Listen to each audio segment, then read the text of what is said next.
Gangenahalli denotification ಪ್ರಕರಣಕ್ಕೆ ಸಂಬಂಧಪಟ್ಟ ಹಾಗೆ ಕೇಂದ್ರ ಮಂತ್ರಿ ಎಚ್.ಡಿ. ಕುಮಾರಸ್ವಾಮಿ ವಿರುದ್ಧ ನೋಟಿಸ್ಗೆ ಇದೀಗ ಮುಂದಾಗಿದ್ದಾರೆ. ಕೇಂದ್ರ ಸಚಿವ ಕುಮಾರಸ್ವಾಮಿಗೆ ಗಂಗೇನಹಳ್ಳಿ ಡಿನೋಟಿಫಿಕೇಶನ್ ಕೇಸ್ ಕಂಟಕ. ಇಂದೇ ವಿಚಾರಣೆಗೆ ಹಾಜರಾಗುವಂತೆ ಲೋಕಾಯುಕ್ತ ನೋಟಿಸ್ ಕೊಡಲಿಕ್ಕೆ ಮುಂದಾಗಿದೆ. ಸಂಜೆಯೊಳಗೆ ತನಿಖಾಧಿಕಾರಿ ಮುಂದೆ ಹಾಜರಾಗುವಂತೆ ಈ ನೋಟಿಸ್ ಅನ್ನು ಕೊಡ್ತಾ ಇದ್ದು, ಬಿಎಸ್ವೈ ಬಳಿಕ ಎಚ್ಡಿಕೆಗೂ ಕೂಡ ನೋಟಿಸ್ ಕೊಟ್ಟು ಲೋಕಾಯುಕ್ತ ಅಧಿಕಾರಿಗಳ ಮುಂದೆ ಕರೆಸಿ ವಿಚಾರಣೆಯನ್ನು ನಡೆಸೋದಕ್ಕೆ ಈಗ ಮುಂದಾಗ್ತಾ ಇದ್ದಾರೆ.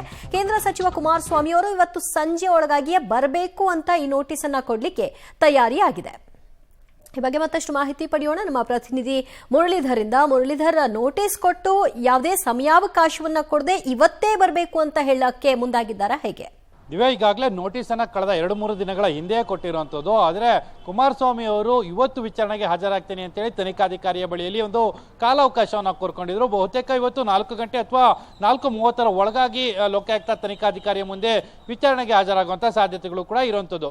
ಯಾಕೆಂದ್ರೆ ಈಗಾಗಲೇ ಗಂಗೇನಹಳ್ಳಿಯ ಡಿನೋಟಿಫಿಕೇಶನ್ ಪ್ರಕರಣ ಇತ್ತು. ಡಿನೋಟಿಫಿಕೇಶನ್ ಪ್ರಕರಣದಲ್ಲಿ ಇಬ್ಬರು ಮಾಜಿ ಸಿಎಂಗಳು ಅಂದ್ರೆ ಯಡಿಯೂರಪ್ಪ ಇರ್ಬೋದು ಮತ್ತು ಕುಮಾರಸ್ವಾಮಿ ಇರ್ಬೋದು, ಇವರಿಬ್ಬರ ಮೇಲೆ ಆರೋಪಗಳು ಕೇಳಿಬಂದಿತ್ತು. ಆರೋಪಗಳು ಕೂಡ ಆ ಹಿನ್ನೆಲೆಯಲ್ಲಿ ಅವರ ವಿರುದ್ಧ ಪ್ರಕರಣವು ಕೂಡ ದಾಖಲಾಗಿತ್ತು. ಈಗಾಗಲೇ ಯಡಿಯೂರಪ್ಪ ಅವರನ್ನ ಕಳೆದ ವಾರ ಕರೆದು ವಿಚಾರಣೆ ನಡೆಸಿ ಬರೋಬ್ಬರಿ 3 ಗಂಟೆಗಳ ಕಾಲ ಒಂದಷ್ಟು ಹೇಳಿಕೆಗಳನ್ನ ದಾಖಲನ್ನ ಮಾಡ್ಕೊಂಡಿದ್ರು. ಇವತ್ತು ಕುಮಾರಸ್ವಾಮಿ ಅವರಿಗೆ ಇನ್ನು ವಿಚಾರಣೆಗೆ ಬರ್ಲಿಕ್ಕೆ ಹೇಳಿರುವಂಥದ್ದು.